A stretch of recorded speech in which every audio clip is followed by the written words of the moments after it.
గంగమ్మ తరపులు దేనికి గంగమ్మ ఒక్క చాలులే. గంగమ్మ కళ్ళ సైగ చేస్తే చాలు, కళ్ళు సైగ చేస్తేనే గంగమ్మ డబ్బు.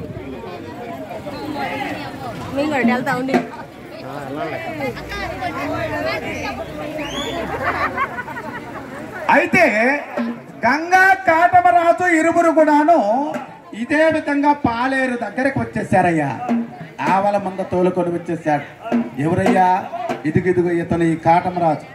ఈ కాటమరాజు ఆవల మంద తోలుకొని వచ్చేసి ఎక్కడికి వెళుతూ ఉన్నాడయ్యా?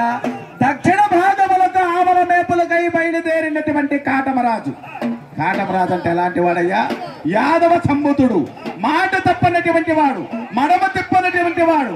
అలాంటి యాదవ సంబుతుడైనటువంటి కాటమరాజు ఆవల మేపుల కొరకై దక్షిణాది భూములకై బయలుదేరి వెళ్ళినటువంటి కాటమరాజు వెళుతూ ఉండగా ఇదే పాలేరు దగ్గరికి వచ్చేసాడు. ఈ పాలేరు దగ్గరికి వచ్చేసరికి పాలేరు దాటుకొని ఆవలను